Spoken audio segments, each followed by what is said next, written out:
La méditation de ce matin est une méditation qui a été préparée par la Conférence générale pour le ministère des Femmes. Elle a été écrite par sœur Cecilia Moreno Iglesias, qui est la responsable du ministère des Femmes dans la division interaméricaine. Nous allons vous la présenter à 3 voix, 3 femmes, 3 générations, 3 origines différentes. Et donc, le thème, c'est Habakkuk. Le chapitre 3, en particulier d'Habakkuk, c'est un livre, un petit prophète que nous avons étudié il y a quelque temps déjà, il n'y a pas longtemps, à l'école du sabbat. Mais je pense que ça va nous faire du bien de réentendre encore le message que ce prophète a eu. Nous allons donc commencer avec Sonia.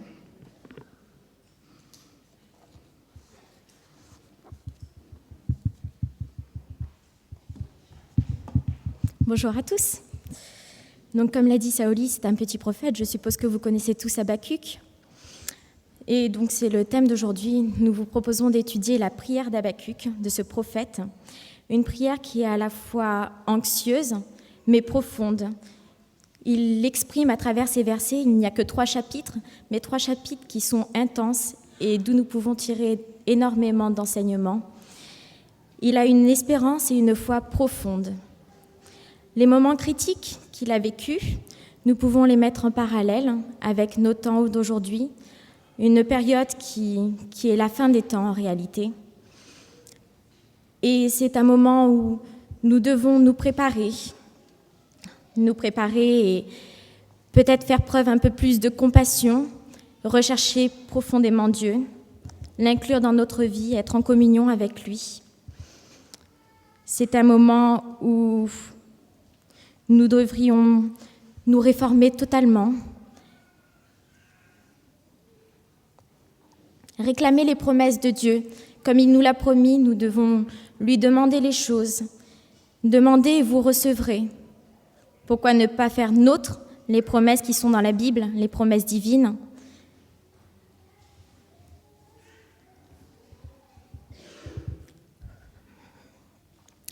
Il est temps pour nous que nous recherchions la puissance du Saint-Esprit, que nous le réclamions chaque jour de notre vie, qu'il dirige notre vie, que nous nous abandonnions complètement à lui, qu'il parle à travers nous, qu'il agisse à travers nous.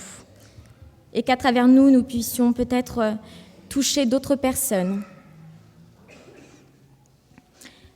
Considérons maintenant la vie et le ministère d'Habakkuk. Il n'est pas dit grand-chose au sujet du prophète lui-même, mais à partir des prédictions qu'il fait, d'un jugement imminent, terrible et épouvantable sur Juda, dans le chapitre 1 au verset 6 et 7, par les Babyloniens. Le prophète a été appelé à exercer un ministère à une période où Juda, qui vient après le roi Osias, qui, après sa mort, avait apporté tant de réformes au sein de la nation, plongeait complètement et à nouveau dans l'apostasie, trahissant ainsi le Seigneur, la mission divine qui lui était donnée et l'objectif qu'il avait pour la nation. À maintes reprises, pourtant, il a été appelé à la repentance par des prophètes qui se sont succédés, dont Habakkuk. Mais le prophète a dénoncé la nation. Il a dénoncé pour diverses causes d'ignominie morale, de violence sociale, tout comme on peut le trouver dans le chapitre 2, au verset 6 à 8. Pour les richesses qu'il a accumulées et pour s'être enrichi par des moyens injustes. C'est la suite, le chapitre 2, versets 9 à 11. Nous trouvons également de 11 à 14 qu'il s'est fait construire des maisons et des villes au prix de sang innocents. Et pour avoir humilié leurs voisins, au lieu de leur témoigner un peu d'amour, au chapitre 2, versets 15 à 17. Pour avoir choisi d'adorer des idoles, chapitre 2, versets 18 et 19. En fait, l'absence de moralité et la trahison spirituelle de Juda ont poussé Habakkuk à poser 2 questions fondamentales à Dieu. La première étant, comment la méchanceté et la violence parvenait-elle à entacher le peuple de Dieu, au point que la loi est paralysée et le droit n'est jamais établi. Chapitre 1, versets 2 et 5. Puis la deuxième question. Même s'il est vrai que le peuple de Dieu était devenu prompt à prononcer des jugements iniques, même s'il était enclin à la méchanceté et à la violence, comment est-ce que Dieu pouvait permettre à un autre peuple, encore plus pécheur, donc en l'occurrence les Babyloniens, de punir Juda et de les emmener en captivité? Chapitre 1, versets 5 à 17. La réponse à ces deux questions vont suivre, et elles nous sont données sous forme de 3 proclamations faites par le prophète.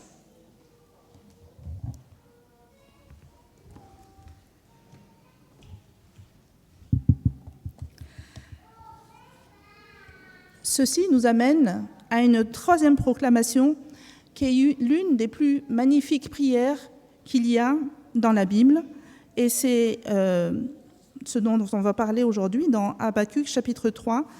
Et je vous demande de prendre le verset 2 qui a été lu tout à l'heure par Céline. Habacuc chapitre 3, verset 2. « Éternel, j'ai entendu ce que tu as annoncé. Je suis saisi de crainte. Accomplis ton œuvre dans le cours des années, ô Éternel. Dans le cours des années, manifeste-la. »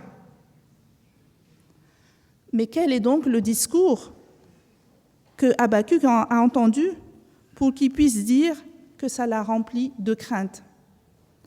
Eh bien, la réponse se trouve dans le chapitre 1er de ce livre, où Dieu, en fait, va à l'encontre de tout le mal contre la génération qui a délaissé Dieu et sa justice.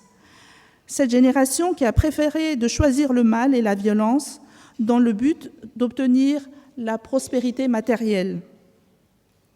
C'est le discours qui déclare que le salut ne découle pas d'une entreprise humaine, mais qu'il est le résultat d'une confiance absolue en Dieu et sa justice.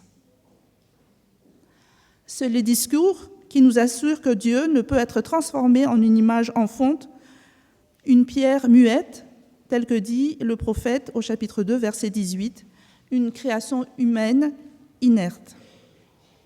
En fait, c'est une déclaration qui proclame que Dieu est souverain et c'est lui qui règne dans son saint temple, comme on le voit au verset 20 du chapitre 2. L'Éternel est dans son saint temple, que toute la terre fasse silence devant lui. C'est un discours qui nous vient du Créateur du monde. C'est un discours qui invite toute la terre à la repentance et à faire silence en présence de sa sainteté et de sa gloire incomparable. De cette proximité avec le Créateur, à partir du discours entendu, Habacuc déclare qu'une crainte s'est saisie de lui. Mais de quelle crainte s'agit-il? Nous avons tous, un jour ou l'autre, éprouvé de la crainte ou de la peur. C'est un sentiment qui nous est familier. Mais ici, il ne s'agit pas d'une crainte momentanée. C'est un sentiment plus profond. C'est la crainte que l'on ressent quand nous voyons notre vie se refléter dans le miroir de la parole de Dieu. Cette crainte est-elle un aimant qui nous tire vers notre boussole morale, vers le haut, et qui nous dirige spirituellement dans la bonne direction, faisant ainsi la crainte de Dieu, la crainte qu'inspire Dieu, le début de la sagesse. L'auteur des Proverbes nous déclare, dans ce premier chapitre, verset 7, « La crainte de l'Éternel est le commencement de la science.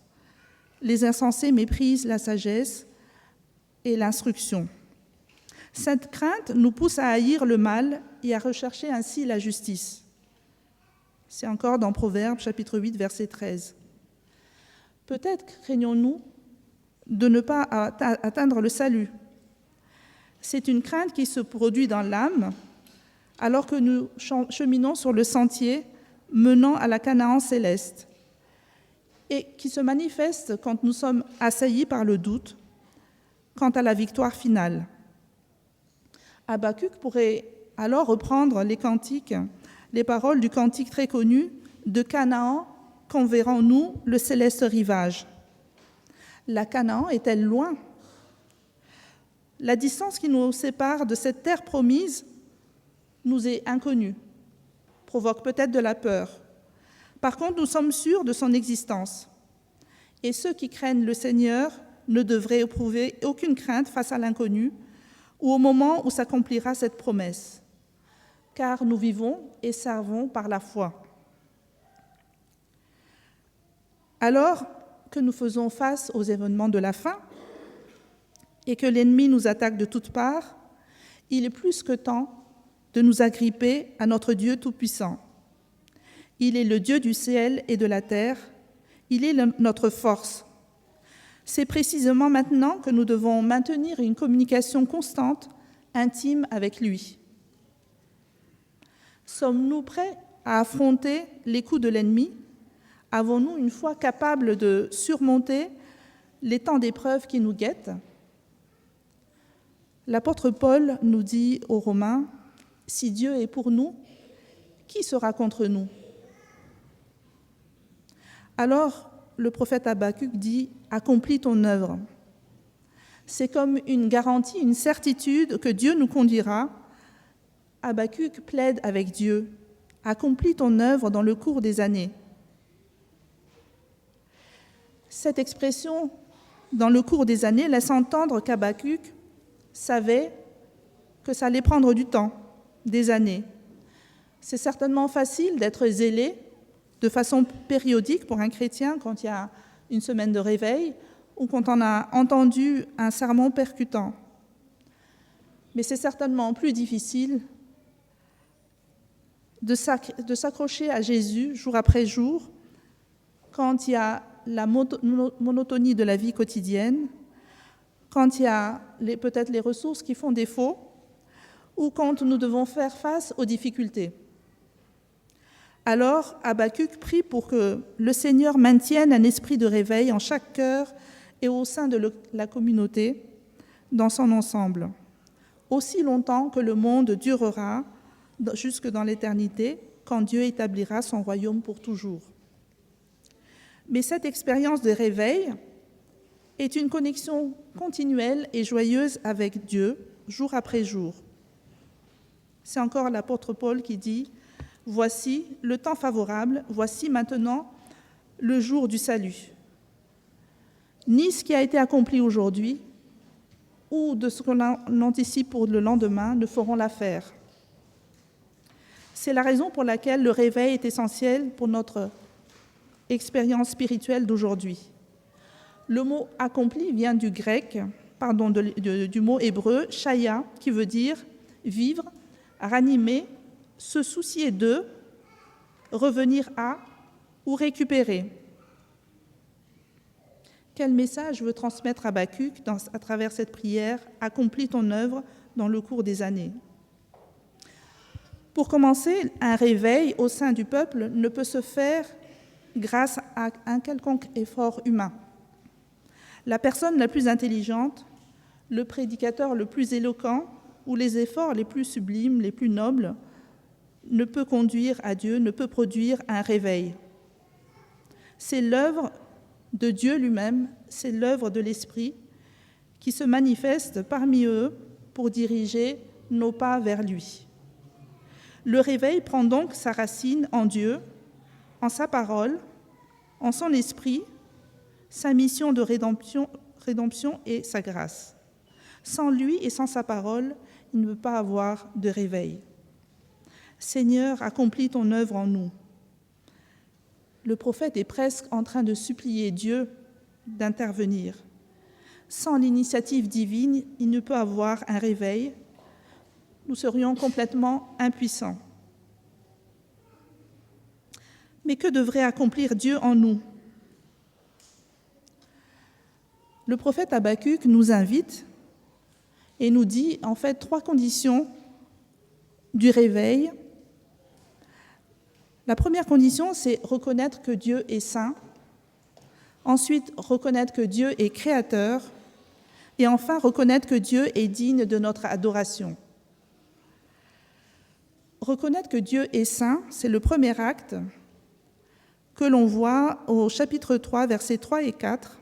« Accomplis tes œuvres », c'est une référence directe à la gloire et à la sainteté de Dieu qui s'est révélée au mont Sinaï. Comment est-ce qu'un individu ou une église pourrait-il expérimenter un réveil sans reconnaître la souveraineté de Dieu, sa majesté, sa sainteté, qui s'est révélée d'une manière si puissante sur le mont Sinaï et qui a révélé son caractère, notamment dans la transcription des 10 commandements. Le réveil est un appel à reconnaître la centralité de la sainteté au sein de nos vies. Et à cette sainteté est enseignée et gouvernée par l'obéissance à la loi de Dieu. Accueilli dans le cœur, le levain de la vérité régulera les désirs, purifiera les pensées et adoucira le caractère. Il active les facultés de l'esprit et les énergies de l'âme. Deuxièmement, reconnaître que Dieu est le Créateur. Nous voyons dans la suite de ce chapitre 3 d'Habakkuk que Dieu se manifeste à travers la nature, il arrête et l'œil et mesure la terre. Les montagnes éternelles se brisent, toujours au verset 6, 7. Il fend la terre pour donner cours aux fleuves. Toutes les créatures, animées ou inanimées, semblent sans voix et impuissantes devant la manifestation de la gloire de Dieu. Peut-on négliger ou oublier le fait que Dieu soit un créateur si l'on s'attend à un réveil dans l'Église? Si l'on ne fait aucun cas de la création, on enlève à Dieu sa puissance. Comment un peuple peut s'adonner à la prière et dire « Ô Dieu, crée en moi un cœur pur, renouvelle en moi un esprit bien disposé ».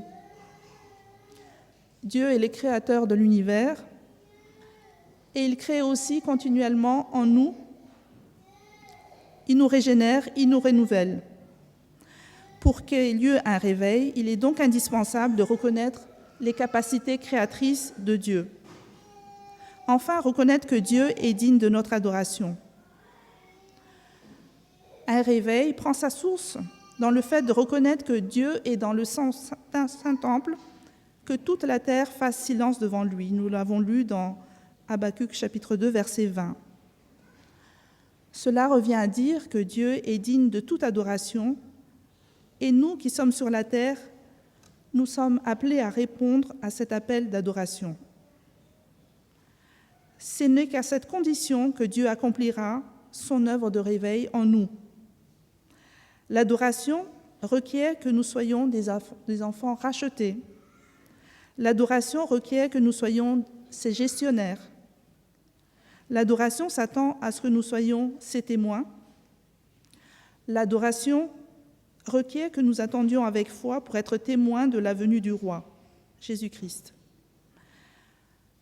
L'adoration comprend notre acceptation de Dieu en tant que notre Créateur, notre vision de la croix comme étant notre rédemption et notre expérience de la plénitude de l'Esprit dans tout ce que nous entreprenons.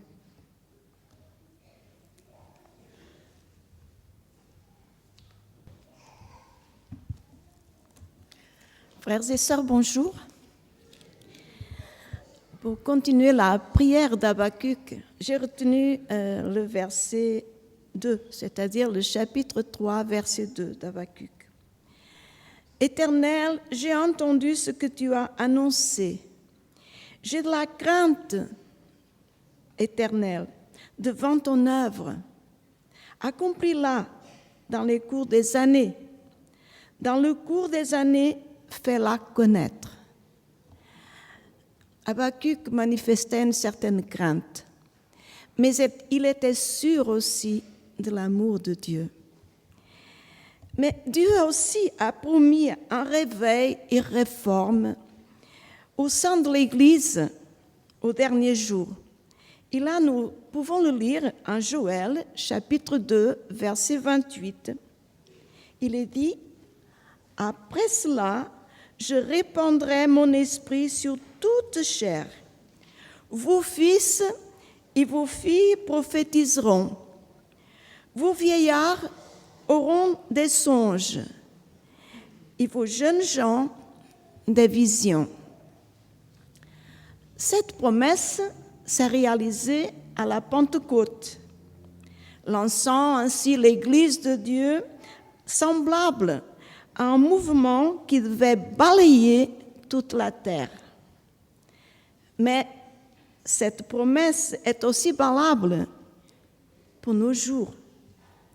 Si seulement le peuple de Dieu pouvait s'humilier et chercher à le ressembler, travaillant pour accomplir sa mission, en lui restant fidèle, reconnaissant son pouvoir créateur et sa grâce sanctifiante, alors un élan de réveil nous motiverait à faire connaître au monde la prochaine venue de Jésus. Nous, les femmes adventistes, nous avons un rôle vital à jouer. Nous devons observer nos foyers, jauger nos communautés, surveiller où se rendent nos enfants et prendre conscience de tout ce qui reste à accomplir au sein de nos églises. De nos jours, les femmes peuvent accomplir encore beaucoup plus de choses que leurs consoeurs du passé. Prenons l'exemple sur Marie-Madeleine. Nous savons que c'était une pécheresse, mais elle a appris aux pieds de Jésus à connaître le bonheur, à connaître aussi le salut et à savoir aussi que le secret de la victoire sur le péché. Pensons aussi à Dorcas. Elle faisait beaucoup de bien autour d'elle en aidant les pauvres. Priscille, qui pratiquait l'hospitalité. Les filles de Philippe, qui avaient le don de prophétie.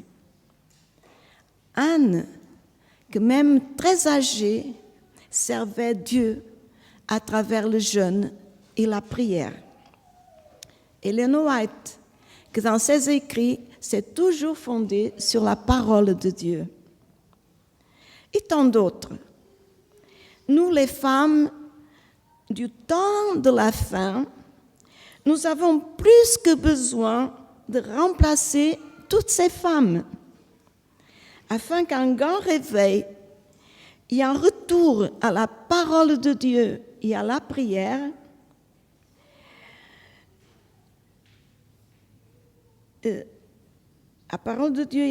s'effectuent à notre époque pour que nos foyers deviennent des tours spirituelles et que nos églises deviennent des lumières placées sur les collines.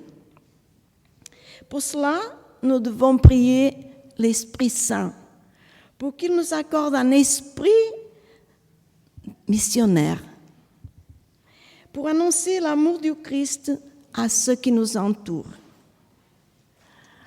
On raconte l'histoire d'un roi très riche en Inde qui était très connu pour son indifférence en ce qui concernait les richesses terrestres.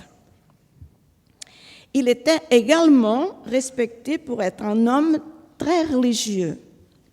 Poussé par la curiosité, un de ses sujets a voulu découvrir la vérité sur ce qu'il considérait un mystère. Pourquoi ce roi n'était pas ébloui par l'or, par les bijoux, par le luxe qui l'entourait? Après les salutations d'usage, l'homme a osé lui poser la question. « Majesté, quel est le secret qui vous permet de cultiver une vie spirituelle au milieu de toutes ces richesses ?» Le roi répondit, « Je vais te le dire, à condition que tu parcours avec moi mon palais. pour que tu te rendes compte de l'étendue de ma richesse. Mais prends avec toi une chandelle allumée. Mais prends garde, si la flamme s'éteint, je te fais couper la tête. C'est grave. Après avoir parcouru le palais, le roi lui demande, « Dis-moi, que penses-tu de ma richesse ?»« Oh, mon Seigneur, je n'ai rien vu. J'étais trop occupée à empêcher la flamme de s'éteindre. » « Ah bon, ben tu vois, c'est bien ça. Voilà mon secret, répondit le roi. Je suis tellement occupée à garder allumée la flamme de mon âme intérieure que je n'ai plus le temps de m'occuper de ma richesse. C'est pour ça que, frères et sœurs, surtout nos femmes, parce que nous représentons les femmes d'aujourd'hui, nous devons prendre l'engagement de ranimer la flamme spirituelle que Dieu a placée dans notre cœur, en gardant nos esprits et nos cœurs sur le Seigneur. Nous apprendrons alors à le connaître et à l'aimer davantage chaque jour. Ainsi, les épreuves et les soucis de la vie ne nous sépareront jamais de son amour. En conséquence de tout cela, nous mènerons des existences joyeuses. Nous préparons aussi les autres à apprécier une joie éternelle avec notre Père céleste. C'est un privilège pour nous d'appartenir à un groupe de femmes de la fin des temps. Le temps est venu où nous avons le devoir d'accepter les missions que Dieu nous a confiées, alors que se profilent à l'horizon les derniers jours du grand conflit entre le bien et le mal. Réjouissons-nous d'être à la porte de ce matin glorieux qui verra la transformation de nos chagrins et de nos peines en joie éternelle auprès de notre Seigneur Jésus-Christ. C'est le moment de nous accrocher à notre Père céleste. Nous appuyons sur son assurance, sur son amour et sur ses promesses. Le nom Habakkuk signifie étreindre avec force, s'accrocher pour toujours, ne jamais laisser partir. Si chacune d'entre nous s'engage à devenir comme Habakkuk en s'accrochant fermement à la main de Dieu, nous nous rendrons compte qu'il accomplira son œuvre en nous. Il nous aidera aussi à accomplir notre mission, non seulement au sein de notre Église, mais aussi en accueillant les non-croyants qui nous visitent. Le Seigneur désire que nous apportions la bonne nouvelle du salut en Christ, en dehors des murs de notre Église. Pour cela, il nous a accordé des dons. Nous avons chacune des dons, même s'il n'y en a qu'un, nous avons au moins un don. Donc, nous devons les employer à son service. Le Seigneur ne nous demande pas quelle est notre capacité, mais il nous demande quelle est notre disponibilité. Alors je pose la question, sommes-nous disponibles à collaborer avec lui? Si oui, il nous donnera la capacité d'accomplir notre mission. Ça, c'est certain.